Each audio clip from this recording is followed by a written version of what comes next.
Viewers, good evening and welcome to Prime Hour on My Media Prime.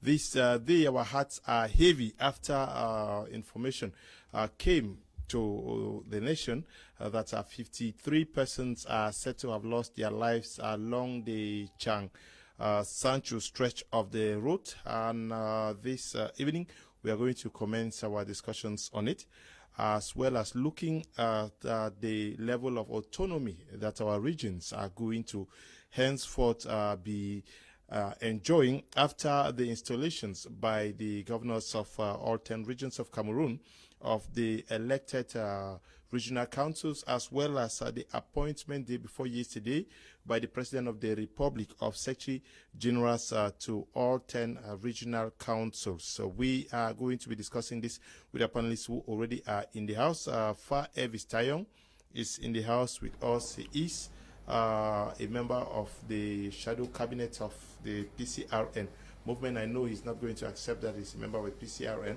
but he is in charge. He is in the second in command of communication for the that party. Good evening and welcome. Thanks very much, National Deputy Communication Secretary for CRM party, not PCRM. Thank you.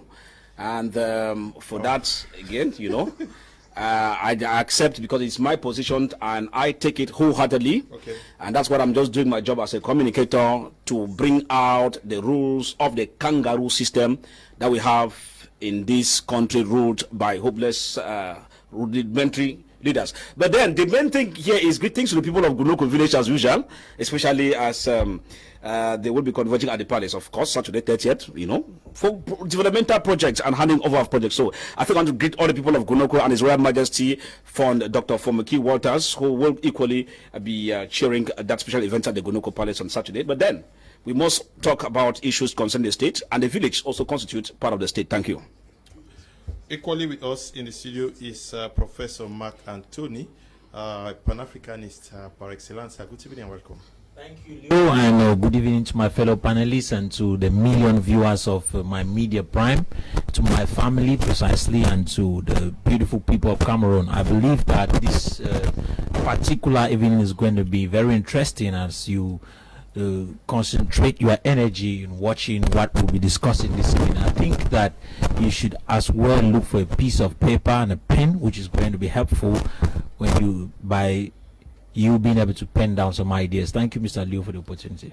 Very, very sad evening to bear, especially for the families who lost their relations in this accident that happened out there in around Dschang. Good evening also to you, Senior Barrister Ashu Emmanuel, who is in the studio with us, National President of the Reform Party. Welcome to Prime this evening. Thank you. Good evening, Mr. Leo. Good evening, our kangaroo man, and good evening, Professor Mark. Good evening, televiewers. Once more, it's a pleasure being with you. Like you said, a very sad day. We know that that hill at Sancho place is very dangerous, and it was just a matter of time. It looks like that place reminds me of the old Super Hill. It was just a matter of time for trouble to start coming, and unfortunately, it's coming too soon. Okay, Fcfa, I've not seen an official position or message from your party, but I'm sure the party is taken aback by what is happening, because this is coming some weeks after what we witnessed along the Bafoussam Yaoundé stretch, where many Cameroonians lost their lives. Yes, my party has not commented officially, but I will comment. Okay. When we say a government is kangaroo, it is kangaroo. You would understand that that particular stretch of road, I don't know the engineers that work on that road.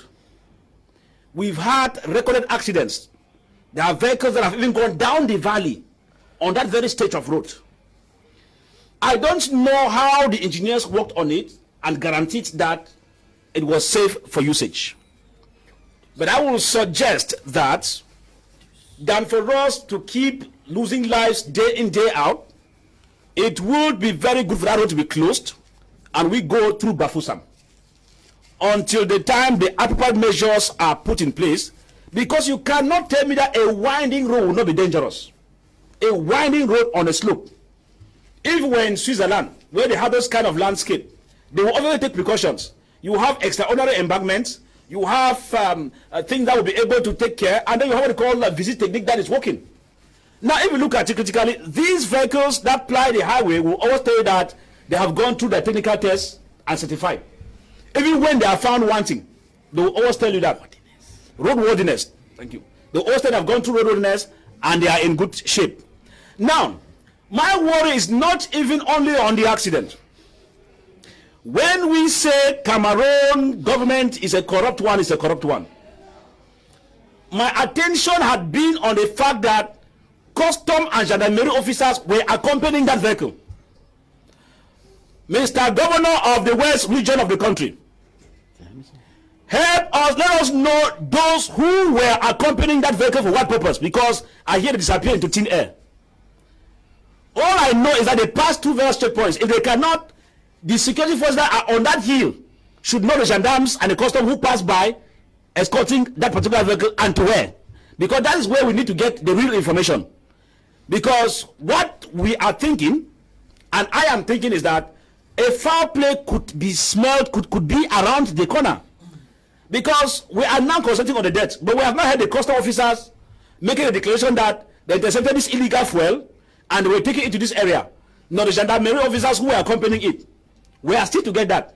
I am expecting that within 24 hours, surely the governor of the West region will be able to give us ample security information on those who are escorting the vehicle and for what purpose, because we need to know.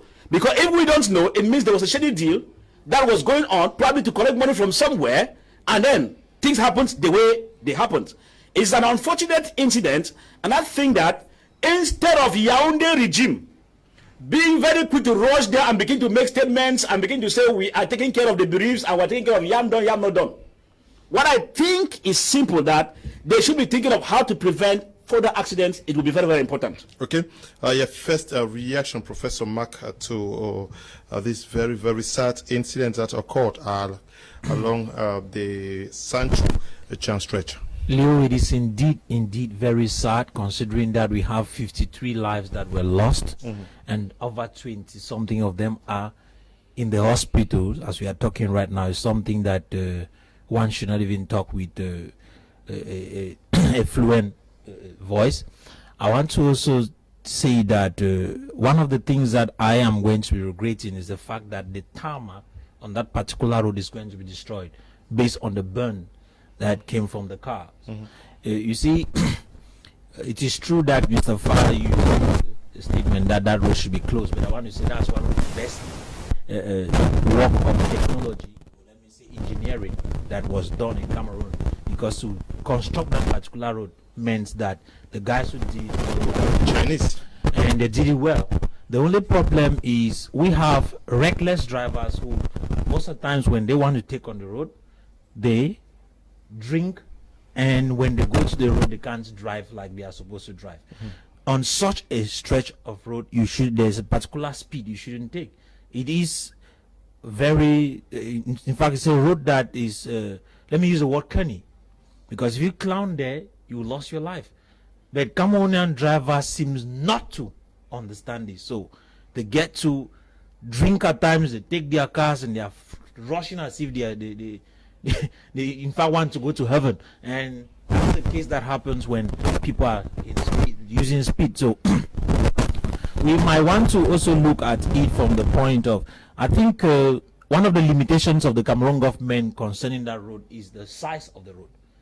You can't be constructing roads like they are market to farm to market roads, which are very tiny.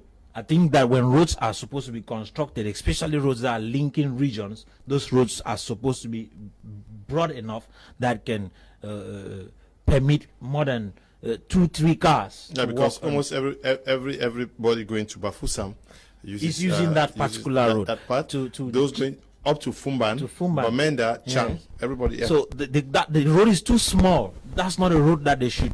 That's not the kind of the size of road that they should use. So I think in support of what my brother was saying there, the Cameroon government can be blamed in that direction because they limit the size. And when you also hear the whole idea that a custom officer and a gendarme officer was accompanying that lorry carrying the fuel, that's what makes it worse. That's corruption. And I think that if it is contraband fuel, that contraband fuel would have been seized like others have been done. So why should that one be actually not only seized, but this one was actually protected by the military, and being protected by the custom officer, by a custom officer and a gendarme officer means a lot. And that kind of thing, I'm thinking that the Cameroon government needs to investigate, identify those corrupt officials of the custom and gendarme, and bring them to book. It's very necessary. Okay, I'm sure the official information raises the issue of brake failure on the part of the truck that was transporting fuel. But does this not also bring to the fore the issue of roadworthiness of some of our cars and the state of those that are taking to the roads, the state under which most drivers take to the road? Thank you, Mr. Liu. Let me start by differing a bit from Prof, who said that road was one of the best piece of architectures where engineers displayed their talent. I think that is a big failure. I personally think that road is a big failure because if you look at the Super Hill, the engineers who worked on Super Hill looked at it and saw that there was no other solution. So they came up with this masterpiece of a flyover. See, that is architecture, just engineering. They came up with a flyover that is a masterpiece in Africa. And that problem has been solved. I would have expected them to use their ingenuity to put a tunnel, maybe drill a tunnel to that hole, that hill, drill a tunnel through it. That would not, I mean, we will not be talking of accidents today. Had they drilled a tunnel through that hill, it's not impossible. A tunnel from where to where? Because Sancho is down there and Dschang is up the hill. Behind there is you see that you go up the hill and go down. You can drill a tunnel through it. Oh, but Dschang is up there. Oh no, Dschang is not. Look, after Dschang is about 2 or 3 hills away. It's not. That is not the place. You see, Dschang is about 2 or 3 hills away. They could drill a tunnel through that hill before falling on the next one that goes to Dschang, and I mean to avoid the accidents.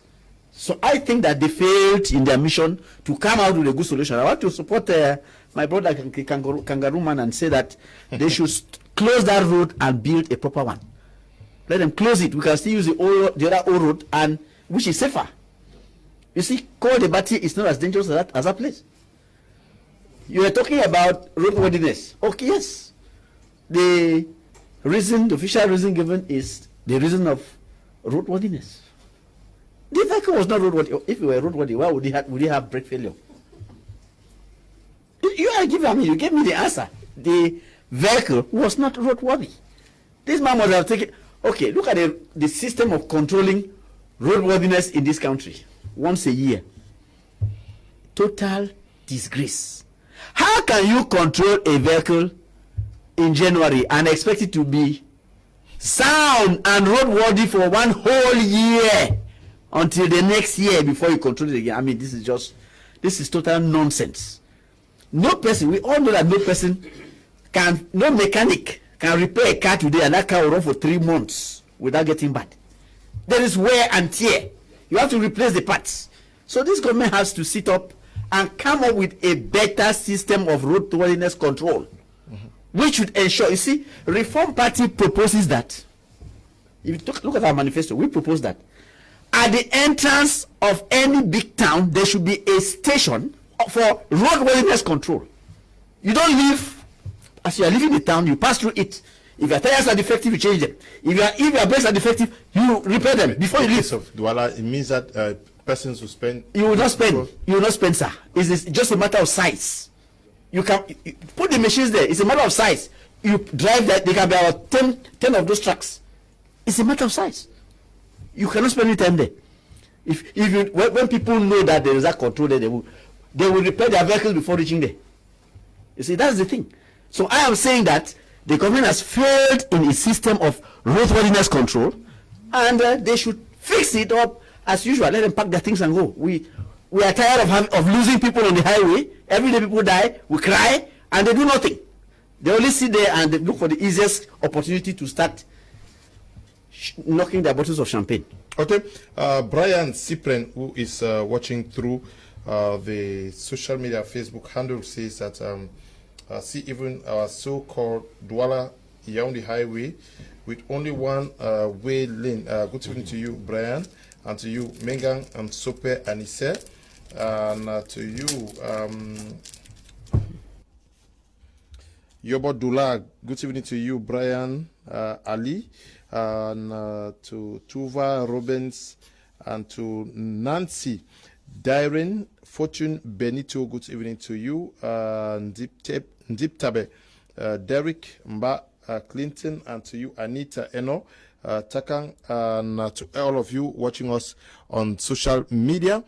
Brian is raising the concern for the size of the routes linking our major towns. Yes, you know, what Brian is saying is very factual. You will be surprised because when I see rehabilitation work even on the Yaoundé-Douala highway, I realize that they are clowns. Yaoundé ministers should go on retirement. The regime should vacate. Because if at the 21st century we are still getting archaic kind of work where we cannot boast of 2-lane road on a major highway that is busy 24 on 24 and is giving hundreds of millions per day to the government, it is a wicked and satanic government. I repeat, a wicked and satanic government. Because you cannot tell me that the number of embezzlement we are recording, the government cannot curb corruption and engage in a 2-lane road, even if it's a 5 years project. Take from here to this area, from this area to Bumyebe, from Bumyebe to this area. So yeah, but there's one under construction between Douala and Yaoundé. No, when they say under construction, how long, Mr. Leo? Because these guys take us for fools. Now look at the issue. When I hear they tell me it is because of roadworthiness or brakes failure, you see how Yaoundé regime escaped from their responsibilities. Mr. Leo, what was that vehicle carrying? Illicit fuel. Because normal fuel is not transported in that kind of vehicle. Normal fuel is transported in the normal tanker that we have. And so, the vehicle you see there on fire tells you that you had gallons of fuels packed in there. Is that how they transport fuel in this country? When I see Yaoundé playing their satanic game, this vehicle passed through numerous checkpoints. Why was that vehicle not impounded for further transporting illegal fuel? Then the method of the transportation was first of all wrong. Government is responsible for the lives of those people, Mr. Liu. All those who were controlling on the hills of over there in Dschang, and the numerous checkpoints are supposed to be apprehended straight to Kondengi as I speak now. If the government does not arrest them because this vehicle passed through them, it means that government is an accomplice to those lives. I will say this without fear or favor today, tomorrow, and after tomorrow. So that for Yaoundé to come and be playing people game, because very soon you hear ministers will go there, SGOs will go there, and they are pretending to send words of condolence from the head of state and all the like. They should not deceive us. If you carry illicit fuel from Italy now, we have had several situations like that. The vehicle at the right time collided somewhere, and even the railway system was roasted in the vehicle. Going to Kumba. Another one was around Moliwe, still carrying fuel. Ask yourself, how is this illegal fuel still finding its way? And I cannot investigate to realize that some even where uniform officers are all equally involved in the dirty deal. That's what people have never done. Done that investigation. I have done it. That's why you see, no matter the checks, the vehicles still come out, you hear that no, c'est pour le commandant, c'est pour this, and they still go sail through. It means that Yaoundé has failed to curb corruption. If you cannot take care of lots of people on the highway, and illicit things still come in, and they are poorly stored and poorly transported until people die, Minister of Transport, you are supposed to have resigned as I speak now. Deputy of National Security is supposed to have resigned. Secretary of State Gendarmerie is supposed to have resigned. And all those who were on the road where that vehicle passed through, because they have their programs. If you go there, you know, with the military and the police, inside the same point of the road, they have a calendar. If you walk on that calendar, you can know that These adjutant chef, officer, the police were on this way at this particular time. They are supposed to pick up as I speak. All transferred to Kondenge. If Yaoundé wants to stop corruption, so that each time they see an illicit fuel, they will not take money, but they will empower them with immediate effect and call for those in charge of environment and nature protection to take charge of that. Because look at the consequences we have now. These are vibrant Cameroonians, family heads, and these are and some who are in the hospital who are not praying, but you don't know their condition. The conditions might even be deteriorating as the days go by. Because of what? A corrupt regime that failed to do its responsibility, and when the accidents come down, they start saying it was brake failure, it was this and that. I am still saying, Governor of the West Region, please help us. If customs officer and gendarmerie officer were accompanying that, as per the report, please, we need to get them. Where are they working? We need to get them remanded in custody. I repeat, if the government wants this issue to be serious, and for us to know that the government's hands are not there, I repeat, or if the vehicle left from Fumbot, or from Far North Region, or from Garabulai, all those along that checkpoint who were on duty are supposed to be bonded to Konenge now as I speak. Now, he's raising the issue of responsibility, which I was going to ask you and senior barrister. We saw the accident of Aveni. What happened was that Aveni was given a 1 month ban. Some last year we saw this other agency General was given I'm sure 3-4 months ban, and seemingly the persons who get sanctioned for these accidents and others go untouched. Are there not some persons that are not doing their job, who are not disturbed and are not taking responsibility over these things? Certainly, Mr. Leo, there are a lot of persons who are not taking responsibility for the various accidents that are happening on our highways. We have road safety agents who are working on the highway. Their interest is just to collect their money. They are not out there to check the state of cars. But that was supposed to be one of their duties, to check the very state of cars before they go to where they are going to, but they don't. And when we also look at the whole idea of the road itself, we have roads that are actually death traps in Cameroon. There are no roads. You have a lane of road that is is a main road. It's really strange how you can have a lane of road that is a main road. And we are busy at times sanctioning the traveling agency as if the traveling agency is really the problem. We might want to blame the driver who is driving, but at times, do we put the blame only on the driver? We also have to look at those who are practically in charge of these things. I think I want to take a position that Cameroon just took here. If I am in charge of this, the very first person who is supposed to be sanctioned on issues like this is supposed to be the Minister of Transport, because as the boss of transportation in Cameroon, he's supposed to make sure that roads are well built, constructed. Not only the roads, he's supposed to make sure that we have these visit techniques are supposed to be something. Visit techniques are supposed to be something that is supposed to be functional weekly. When it comes to visit techniques, it's supposed to be something that they check the state of your car every week. But in Cameroon, as we know, it is a year's issue, once in a year. And when that happens, you do not expect that a car, maybe you have a car right now, it is good, and before you turn the next day, it's bad. And as long as there's visit technique, you already passed through the visit technique, that's all. So we need to go back to blame the Ministry of Transport. When we blame the Ministry of Transport, we look at the routier that's on the road. What's the purpose of the routier on the road? Is it for them to collect their 1,000 from drivers, or is it for them to actually see into the state of cars?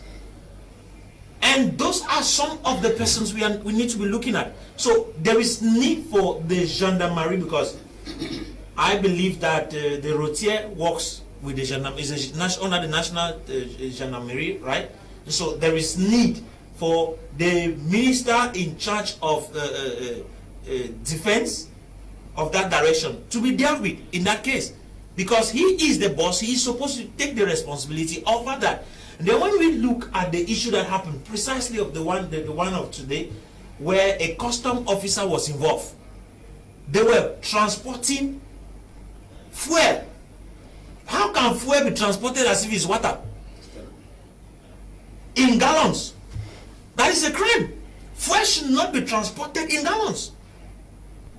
That is a situation where I think the custom officers should be dealt with. Okay. So responsibility should go towards that direction. Good evening to you all at the studio. There is something I noticed that has become common in most all accidents in Cameroon. Our security forces fail us every day when it comes to checking a cars running on the highway. Okay, I'll start by mentioning the last one on Kumba Road. People were burning inside a car and nothing was being done to stop the fire. Meanwhile, cars had parked beside the scene but couldn't do anything. If the security forces had made sure that every car running on the highway carries a firefighting pump, some deaths would have been prevented. But then they only focus more on their 500 francs and forget their duties. Please highlight this to the high ranking. This needs to be taken very seriously. My name is Tidin. I am writing from Boya. Good evening to you. Mr. Liu, good evening. Mr. Elvis said it all. How can we be driving in 7 meters road wide and call it highway route? Even we put a 50 control points, it will not solve the problem. Let the government start thinking of how to better our road network. How can a country be without a single double lane highway to any of its divisions, not to talk of regions? Ashu is writing from Bamenda. Good evening to you, Ashu. This one says that Mr. Liu, Inyo should allow the kangaroo man to talk. When he takes the microphone, we experience a major incident and light goes off in Abakwa. Okay. No, it's okay. Good evening, Mr. Liu, and to all the panelists in the house. It is such a pity for the recent road accident that has been happening in Cameroon. The government should build good roads to minimize untimely deaths of loved ones. It's like Cameroon has expired. Faith is writing from Yaoundé. Mr. Liu, good evening. Gerard from Dubai. Cameroonians should know that they are living on their own with no government to care for them. From roads, schools, hospitals, water, electricity.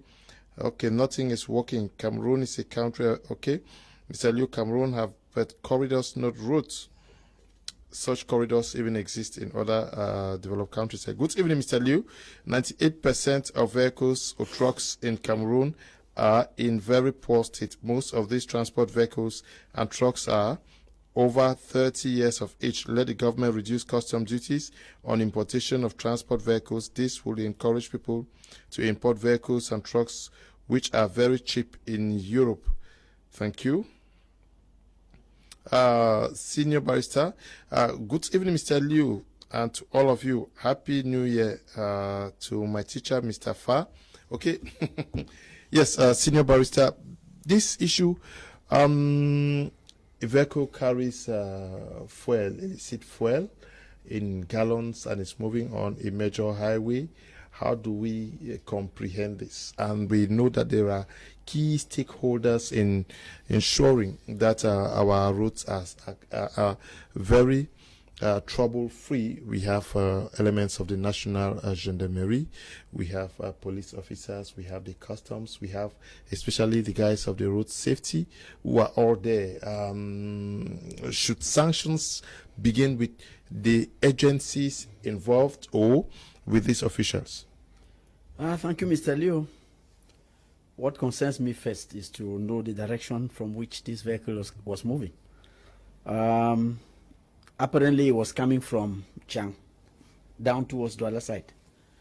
And we all know that the fuel we call illicit is coming from Nigeria. We would have expected, if you say it came through Manfi, that's not possible because it's a war zone. It's all sealed. The other possibility is that this fuel must have been coming like as of old, must have been coming from the Bafoussam military base, where they siphon, they steal fuel there and go add certain chemicals to it and then send down to the rest of the country. I think that one looks like a very possible answer. So maybe the fuel was coming from that their unit around Bafoussam where they steal fuel from the military camp and go mix it, adulterate it, and increase the quantity. So if that is the case, the fuel was moving from Dschang downwards, and it was being escorted by the agents who had to make sure that the fuel reached its destination. So the first thing you have to do, let's identify these people who were escorting the fuel. The gendarmes and the customs who were exporting the fuel. They should tell us who owns that fuel. Who was the person who put them on mission? To which unit do they belong? Are those gendarmes working in Dschang? Are they working in Dschang, or are they working in Douala? How come a custom officer is inside there accompanying? Because we can understand that a custom officer would accompany a vehicle in two occasions. One, this is contraband material that he has found, he has caught, he is taking it to his base. Number two, he has been assigned to accompany this merchandise from the port to its destination.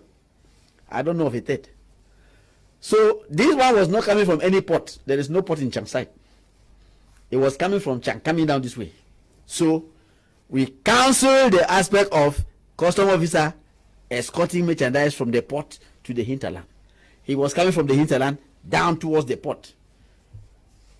He cannot say it was contraband good, because contraband means that he crossed the border illegally.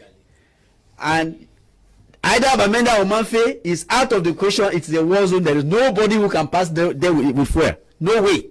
So it is Bafoussam. It's coming from Bafoussam side, and that fuel we call illicit. Sir, I beg to differ. It is not illicit fuel. It is fuel government fuel that has been siphoned from the military base from Bafoussam. Check it out, you will see. They stole it from Bafoussam and adulterated it and bring it down to come and supply. To Douala. Bringing it down. Douala, all of these places. That they are the ones supplying. What you see here, the Kofunge, it is not from Nigeria, it's from there. So they should start by identifying all the people who are behind this illicit business, which is real corruption, broad daylight corruption. Because they just put the custom man there for appearance, to make sure that the thing passes through like a knife inside water. The police officer, the gendarme officer, the same. So if you go deeply, you see that there is a big gun behind the whole business, who is feeding himself fat. And that big gun should know that it is the end of the road. Mr. Prime Minister, if you are listening to us, please make sure that the people who are behind this business are identified and brought to book, as my kangaroo friend was suggesting. We should not allow this to continue, because every day they lose lives. Somebody was talking about fire extinguishers. Look at that fire. How many extinguishers do you think can put it out? Wonderful. The solution is not fire. I mean, look at the extent of the fire. You cannot. Even if you had a whole lorry load of fire extinguishers, you would not do anything. The solution is to identify those culprits, bring them to book, so that we don't put our population to this type of danger anymore. We don't know whose family member was inside. I can be talking here without my own person, without knowing that my own person might be there. Any family member could be concerned. Any person. We've not even seen the list yet. You see? I haven't seen it. I will look at it. I will look at it and see whether I'm not also supposed to go and carry my own cups. Okay. No, but the conditions of work of drivers, should this not also be looked into, ensuring that agencies and other persons working for either agency or a private individual is well taken care of? They need enough rest, they need enough remuneration, and a host of others. And are there not ministries that are supposed to ensure that these drivers that are taking the lives of people to and from our cities are well taken care of? Well, what you are saying is a possibility that you could have that kind of scenario that occurs. And it does occur normally, but it occurs only during peak periods. December periods, you used to record that, where you have limited drivers who have to come today, and you wait while they are loading the vehicle. You have to get ready. As the vehicle is full, they call you back to take the vehicle back to another destination. Yeah, because now, even the guy who is handling the truck, maybe if he's well taken care of by his the boss, he may not engage in what has cost the lives of 53 persons. Now, in that scenario, I will not want to look at it that way because we don't have the evidence to show that he was tired. They could only talk about the roadworthiness of the situation of the vehicle. They could talk about that. We don't have real evidence whether he was tired or not, because he is not even alive to come and tell us the story of what transpired. That's why, because we don't have them to give us further information, neither the driver of the agency nor the driver of the truck, we now look for those who are alive. Those who are alive must give us the possibilities of their responsibility. Mr. Yo, the government of this country will not rest from my hands until I hear that those who were in charge of control at up Dschang Hill, those who are in charge of control before you get into Dschang, those who are in charge of control around Bafusam, Carrefour Bafusam, that's the Bafusam junction on Carrefour Dschang, until I hear that all of them are in Kondenge, awaiting trial and answering charges because these vehicles pass in front of them. Mr. Liu, there is no way kangaroo government will convince me that we should just assume that probably they were tired or the drivers were tired, because the drivers are not there to give us their own side of the story. Now, you realize, Mr. Liu, that I want to give you an anecdote. If you look at these drivers of these agencies, they are almost overworked during December period. But if you talk about pay, Mr. Liu, those guys are richer than you 50 million times. A driver is on 70,000 francs, but the advantage he has, each trip that he takes on, the motor boys have money more than civil servants. Motor boys, those guys, you see them carrying bags up and down and putting on the in the car and all the like. Each time you stop, there are times even when the vehicle kicks over, it's not full. Those they carry along the line becomes part and parcel of their budget. Those guys are extremely rich. If you take, it's like we talk about mayor sometimes, that even though government was saying that mayor should go on salary and they are on salary, if you don't give a mayor salary, they still live and live well because of their illegal activities they carry. That one is a fact. So when you say a mayor is on 250,000 francs, his assistants are on 150, it changes nothing on them in their lifestyle, because they have all it takes to do fake mission allowances, fake government bonds and all the like, and live well. I know them. I work with them. They know what I'm talking about. They are listening to me. They know. I know their deals. So in this case, Mr. Liu, now that the accident has occurred,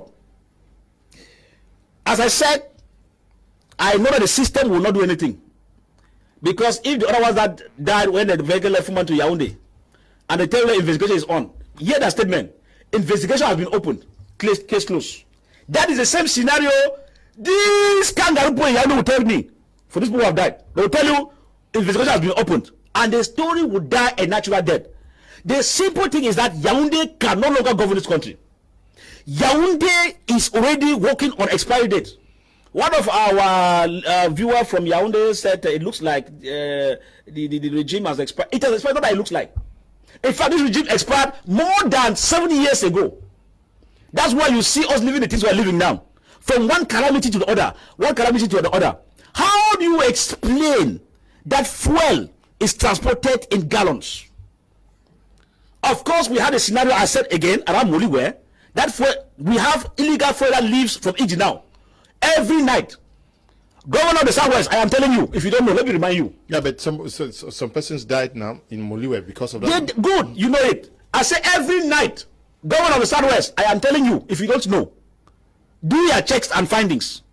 There is fuel that leaves 80 now, every night to Douala. That is where you find the customs on the bridge. Is it only over there? I've traveled. I took a vehicle from Limbe to Douala, only for me to discover later that what that vehicle carried was the fuel. And sometimes you get it smelling, and this is where the issue is, Leo. The most annoying part is that sometimes they smuggle this fuel and put in passenger vehicles. Yes. Just like what you're saying. Yeah. I discovered somebody that had to drop, and somebody else said, no, along, on a press. And these are the kind of things that result to death. And the custom officers know, because when the vehicle stops, and all those on the road, they know vehicles that carry fuel, they know the vehicles. Yeah. When the vehicles stop, they just go straight and see them. They don't argue. So I tell you that instead of these hoodlums sitting on the road and say they are controlling security, let them go into the quarters and catch these bandits that are giving us sleepless nights in Douala and Yaoundé and all the big major towns. Because people are paid to work their money. If you go to Mr. Leo, I want to let you know that the millions that is worked every day at Mr. checkpoint. One, you have the gendarmerie checkpoint, what they call the routiers on the road. They are on both sides. Now, if you go to the weighing station, you have illegal activities going on. Then you have the police mix, Jamie and whatever on this other side of the road and the other side. On that particular stretch of road, you have security forces, 5 of them, who operate and are collecting money at the same time. I'm talking about illegal money, not the one that goes to the government coffers. Do you see why I say Yaoundé is way expired?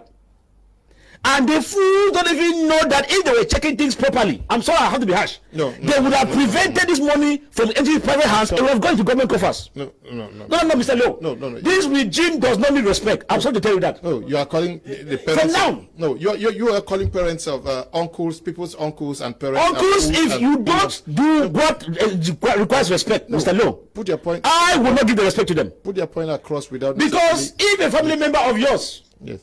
In those accidents, you will not be talking this guy, Mr. Leo. Yeah, but you would not. Mr. Leo, no. I will not pamper Yaoundé.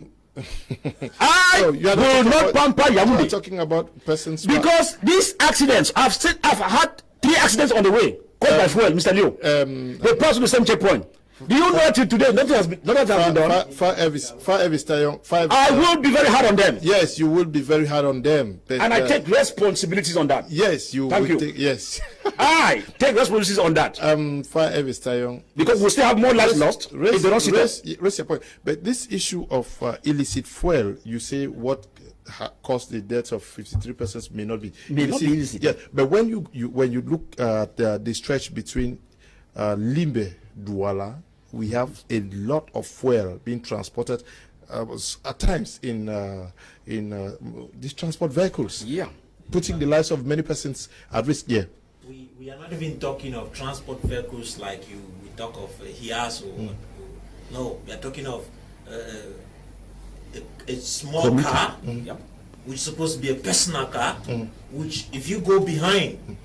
There are a lot of gallons of fuel. You can imagine the heat. There's heat, then the smell of it, then there are passengers inside. Which means if something just happens, you'll be roasted there within seconds. As people have been roasted. And that is the situation that is happening in this stretch of road from Itina. We are talking, let me not even go down to Itina, from Limbe to Douala. Every day, as we are talking. Every day. The question is, with all the security we have on the road, why is it that nothing is done to stop it? Because those guys on the road are being fed from it. In fact, they are literally eating through that. That is what is empowering their pockets. They are being made rich at the expense of the lives of many Cameroonians every day. And I want to understand the harshness of Mr. Fa, considering the fact that once a minister has been appointed, it is supposed to be his duty to work, to make sure that he maintains quality in the operation of the state.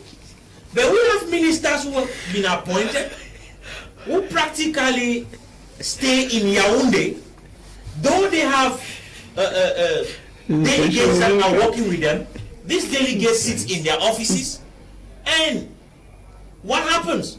Those who are on the highway, they make money for themselves, and at times some are even sent by their bosses in offices to go and work on the road for them. It's a whole network. And so at the end of the day, like I want to put it there, it is a network that is starting right from up to down. Okay. And if care is not taken, Mr. Leo, this nation might burn up one day. Be burned one day. Not necessarily by the fuel that we are talking about, but by the kind of people who are leading us. We are talking because the nation is facing a crisis in fact, it's facing crisis from different directions. And we are not seeing any practical solution that is coming forward to solve the problems. And now we are still talking of road issues in the 21st century. In Cameroon, we have 53 people who died this morning like nothing. Those are the persons that the news covered. What about those that were not covered by news? Because of our highway, the state of our highways. Because I want to also believe that, I want to ask a question to those who said that one of the reasons why the car had a problem was brake failure. The car got burnt. How did they know that it was brake failure? Were they involved? Were they in the car to know it was brake failure? That's another question. So who told them that it was brake failure? Was the driver alive to tell them that it was brake failure? Who tested it? But the persons, Mr. Yoda was around 3 p.m. We can't claim that there were persons. Yes, early morning, yeah. the persons who survived now. The persons who survived, were they in the bus or were they in the lorry? The lorry. So those are some things that when you hear a communicate, an official communicate carrying statements that And the man who survived is still under pains. Okay, things that cannot be proven. Cannot be proven. Coming from an official of the state is wrong. Good evening, Mr. Liam Divine from Oyuka. The road network linking metro towns in Cameroon should be improved. We are tired of losing loved ones on daily basis due to road accidents. Minister of Transport, road improvement should be your target, not embezzlement. Okay. Good evening, the panel. I really love the program, and what I can say is we have a government that does not care, who don't care about us. The government should, while knowing that they won't do nothing, identify those that are behind this illegal transportation of fuel. We can't continue to lose lives. Tofele is writing from Boya. I'm Cassian Ngam in Dschang. If the fuel is illicit, how comes the vehicles pass through Babaju checkpoint before entering Dschang and the mixed checkpoint just before descending the Dschang hill? According to me, the uniformed men along the road should be consulted first before investigation. Okay. Good evening all. I visited Cameroon a few weeks ago. When I was in Cameroon, I happened to use public transportation from Yaoundé to Boya. A lot of these accidents are caused by drivers. How can you overthink 2 trucks in a small road? We are so quick to call the government on something we can work on ourselves. Okay, thank you. You're writing there from America. Hello, Mr. Liu. I love your program. It's so sad when we consider the number of lives lost on our roads every year. Something needs to be done. I wish to send special greetings to my fiancé, Mbe Thursi, in Moliko. I'm Theophile, writing from Ikondo Titi. Wow, lover boy. Good evening to you all. What is the road safety campaign doing on the road on routier? They are not checking any documents. They are collecting but their monies. The government should send some of them to Nigeria and learn more to vehicle inspection officers how they are working not to collect money from drivers. It's Alaji Masco, writing from Douala. Good evening, Mr. Liu. My condolences to the bereaved families. The government is largely to blame. For over 4 decades, this regime has failed and cannot give us basic double-lane routes linking our cities. The Minister of Transport should resign. Cliff Fofung, writing from Bamenda. Good evening. In the studio, I'm Pen in Boya. Mr. Liu, we talk day in and day out, and nothing changes in the country. Please, let's just be watching like Nijon is doing now, okay? Good evening, sir. Following live, my regards to you at the studio. Thank you very, very much. In Cameroon today, the war on the highways is killing far more than the southern Cameroons and extreme north combined. Sent by Tarawiri from Kitiwum in Kumbu. Good evening to you. Good evening, Mr. Liu. I think road signs are also supposed to be revisited because some are usually covered by grass or even totally absent, especially in places that are supposed to have them. Councillor Ngwa is writing from Yaoundé, senior barrister. Accidents need to stop because as we speak about what happened along the Bafoussam, not long ago, Bafoussam Yaoundé stretch. Now we are talking Dschang, but recently we saw 2 accidents that took lives along the Douala Yaoundé stretcher. What should be done to stop this? Mr. Liu, what we are discussing this evening is just the tip of the iceberg. I want us to shine our eyes and look around. Do you know of one street in Douala where fuel is not sold along the road? If you know of one street in Douala where fuel is not being sold along the highway, along the public highway, that highway, and you see police and gendarmerie vehicles coming there to collect their monies from these fuel vendors, I am telling you their faces, because we can be blaming government. The government has to be informed of what is happening. If they don't come there and they don't see what is happening, they may not know. Look, if it is that Mr. Prime Minister or Mr. who is that, if you don't know Mr. Minister, what is it again, the man for police, please, so Delegate General, your boys are collecting monies from people who are selling fuel along the road every day. They have their tally, they have that toll. If you don't pay, they carry you to their place and lock you up. We are crying today that people have died on the highway because of an accident that involved a fuel vehicle. Do you know what will happen in the city where this fuel is being hawked along the street? Yeah, but fire were to and incident were to come out. Making it more dangerous is the fact that when they just sell along the road. Where are they stocked? In the quarters. That's right. I'm saying that it is along the way they stock is not far from where they are selling. So if the fire starts there, it will not spare where they are stocking. You see?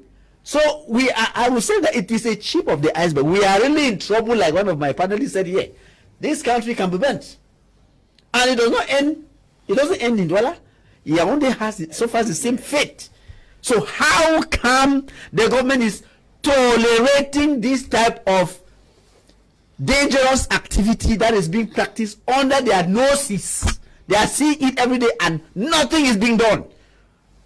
Maybe we are waiting for people to be roasted in Cameroon like it happened in Nigeria sometime before they will start opening their eyes. And they say illicit fuel. Please, so you are talking about fuel coming from Idi now. I'm sorry to disappoint you. Fuel is entering Douala. Go to Bonaberi there, look. It comes through all the creeks. Yeah, you pay. Every day. Through the creeks. These guys know all those routes. Why are they not stopping it? Because it is feeding them fat. They are gaining from it. The customs are gaining. The police are gaining. Those who don't go to the creeks, wait for the fuel in town. Come with the official vehicle and pack. Collect their money. In fact, they get embarrassed when they meet me. They turn their faces when I pass. Then they go and collect their money. But I see them. I see them. No, it is bad. Please. Mr. Delegate General, sit up, ask your boys to stop funding this type of dangerous activity. I will not even call it business. It's dangerous activity because they are putting the lives of citizens in jeopardy. I won't imagine how many would die if a fire disaster were to spark off that fuel that is being sold along the highway. So, sir, we should stop blaming drivers. Somebody from America said that he came here and saw how drivers are driving. Yes.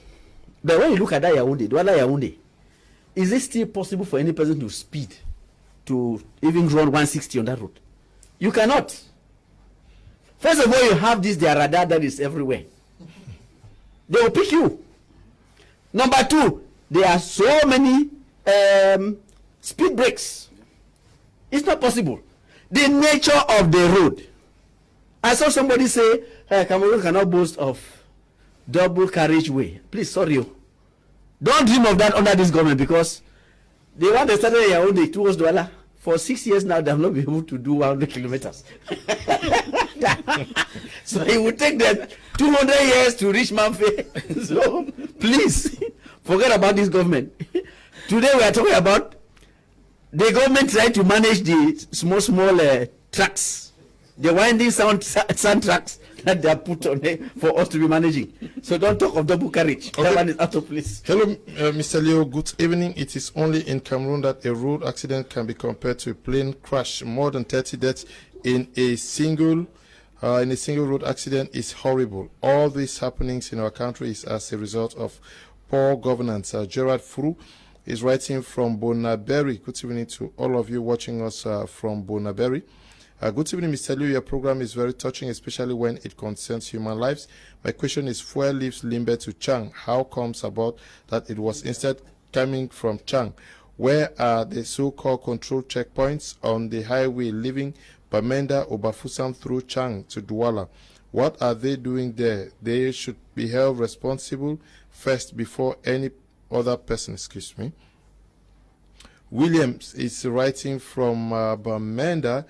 Greetings, Mr. Liu. I think the government needs to improve on the various road networks in and the uniform officers on the various control points along that stretch of road should be held responsible. RIP, dear comrades, and Foba Desmond is writing from Douala. Good evening, panel. Is there a single day in this God's forsaken country that we will not shed tears? Henry is writing from Bali. Good evening to you, Henry. My greetings to you and to all the panelists. My heart is heavy. This is Humphrey writing from Canada. Humphrey, it's been long. Good evening to you. Good evening, Mr. Liu. It's only in Cameroon that ministers do not resign. Every day in Cameroon now, we are receiving but sad news. Cameroon is not going any forward. The president and his ministers should take a leave. Okay. Good evening to all in the panel. All I can say is that God is very angry with Cameroon. Our leader seems to have sold the nation. Okay. And for is writing from Bamenda. Good evening to you. And for good evening, Mr. Leo. I think all the police and gendarmes on our highways should be taken off. Why would they be on the road and all these kinds of things still happen? Takem is writing from Limbe. Good evening to you, Takem. And good evening, Mr. Liu. If you find out the owners of the fuel, some of those ministers might still be the owners. All the ministers travel to other countries and they see what interurban routes look like, but they can't do it in their own country. Meanwhile, we have everything to construct the best routes. It's so sad. We are going to take a short break. When we come back, we discuss on our second topic for tonight.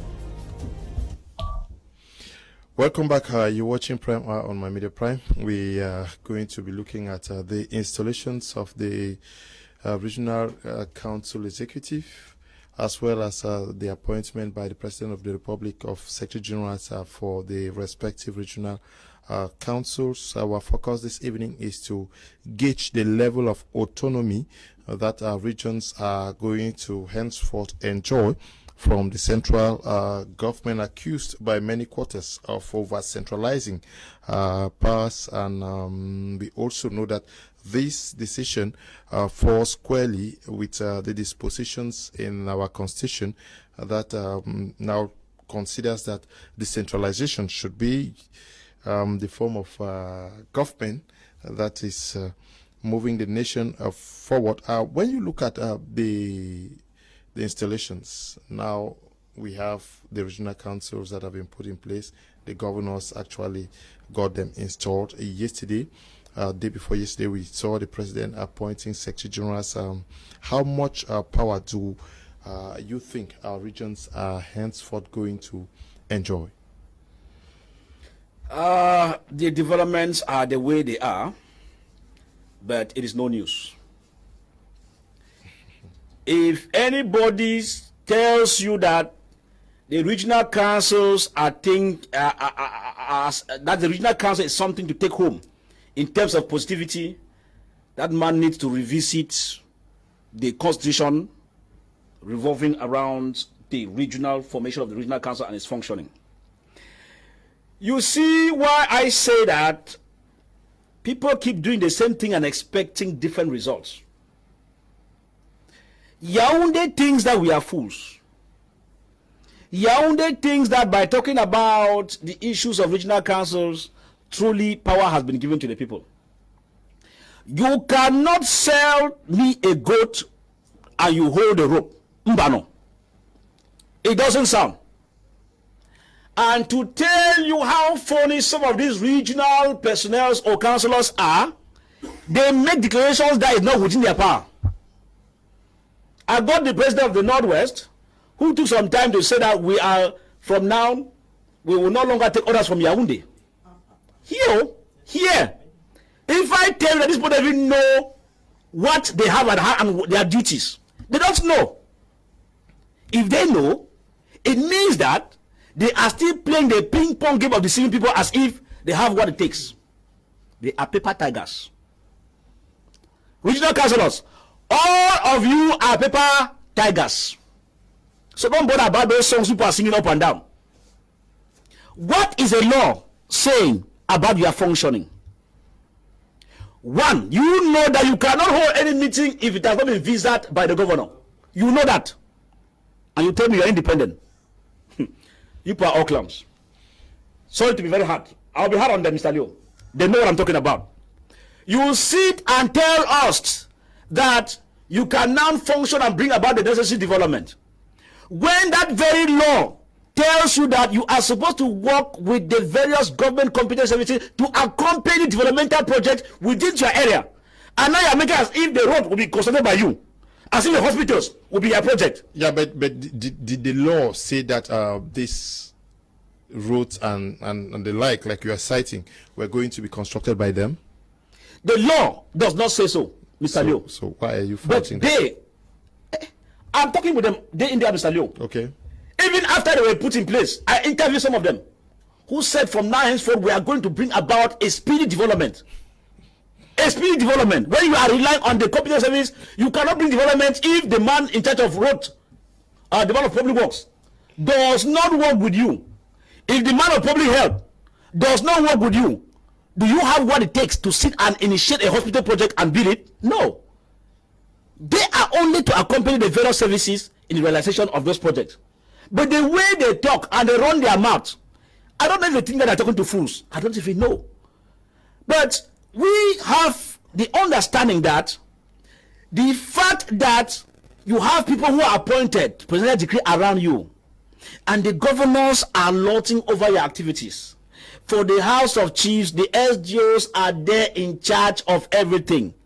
Worst of it, you cannot be a regional councillor and you are communicating some aspects with councillors from another region when you have not made your intention known to your governor, who has to authenticate your discussion with the other councillors of the other regions. They know what I'm talking about. They have been caged. Why are they saying so? That provision of the law tells you that the government is afraid that you could discuss with other councillors and you bring about a kind of chaos or an uproar that will not be pleasant to them. So by so doing, they forbid you from communicating with other regional councillors until you take official visa, explaining why you want to discuss. And if the governor in your region does not see it appropriate, he can discuss with his counterpart and they stop the discussion. Mr. Leo, you see this boy in Yaoundé, they think that we are fools. In real terms, the regional council issue is a sham. Okay. There is nothing, I repeat, nothing. They should hear very well. There is nothing they can do in terms of bringing about meaningful change when upper houses, powerful than theirs by far, has been unable to bring about the resounding change required. What the National Assembly and the National Assembly is there. But is it the role of the National Senate Assembly? is there. They are there to make laws. Are they there to no, cause Mr. Leo, development? Mr. Leo, they are there to make laws. They have been empowered to an extent to bring about development in their areas by engaging with their micro. No, it's true. With their micro project, you understand? Is that their role? Their role is for Mr. Leo. Is that their role? They have their role is to make laws. Yes, but they have now to bring about development within their area. How?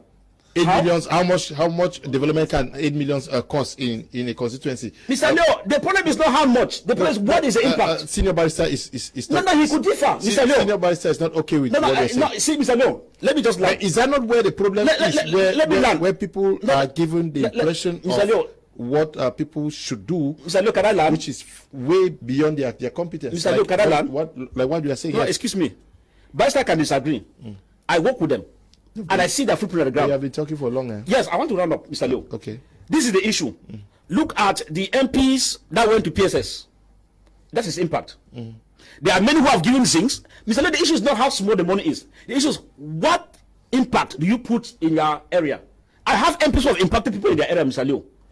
Even with a zing, even with benches and all the like. It is development. Is that their role? It is not, Mr. Leo, if it's not part of their role, the government will not give you that money for micro grants. If the government give you micro grant, it means that part of your duty is to impact the development you can with what is at your disposal. That is what is. It's not government will not give them money. That is what is written in the functions of the MPs in Cameroon. Mr. Leo. I don't know. Anyway, let me just. Mr. Leo, you see, we have to be very careful with these things.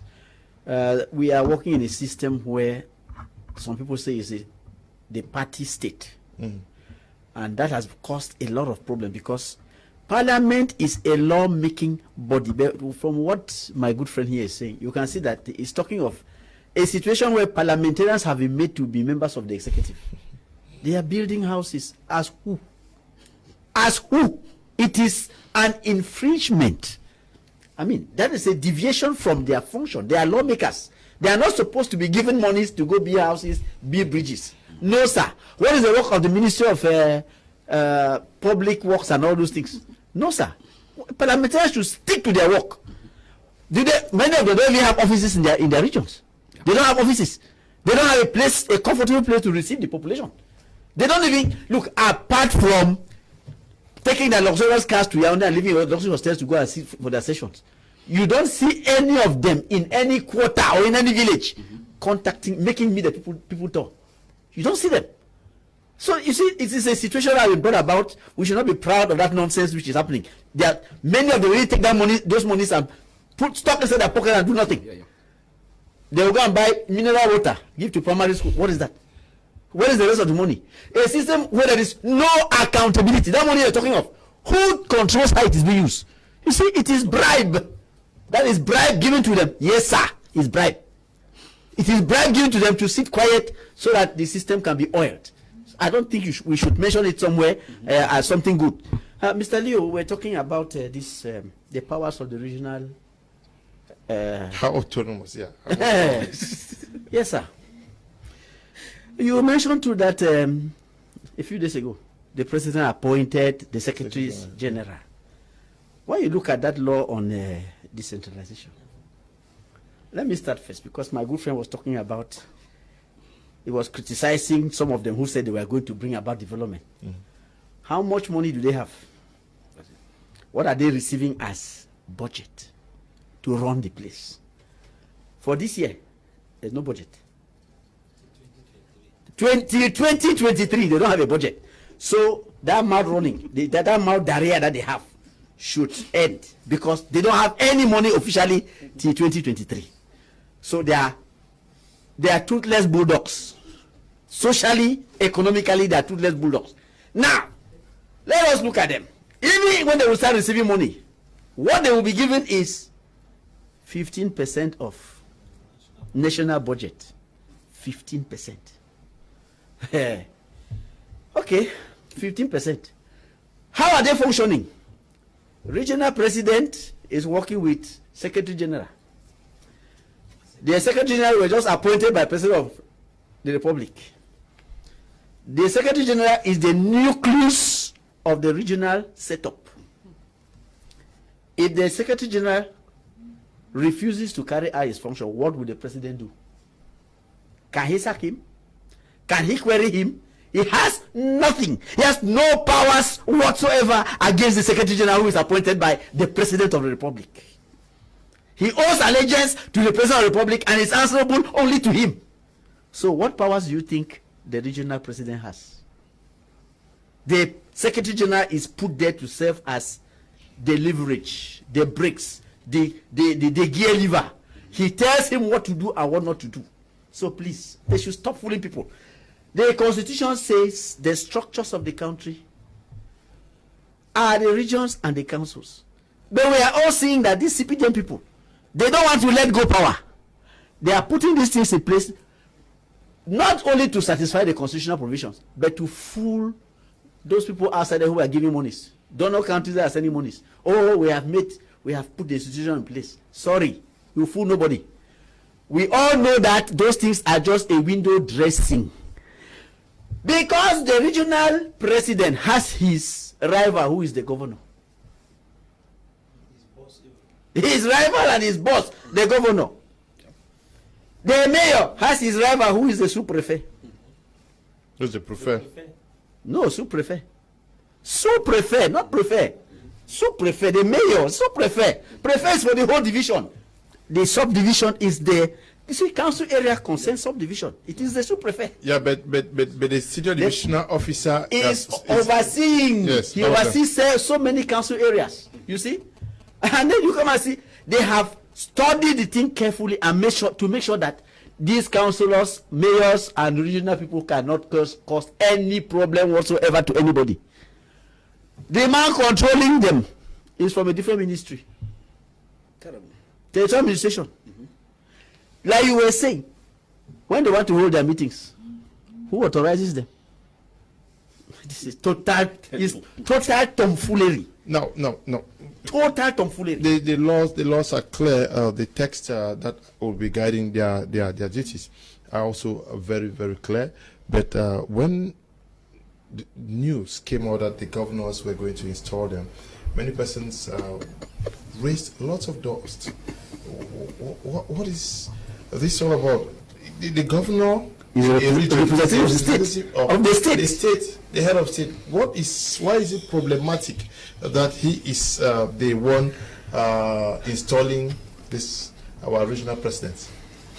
Leo, it is. Did they expect the minister of decentralization to move down to install them? It is problematic in the first place for an appointed official to install an elected official.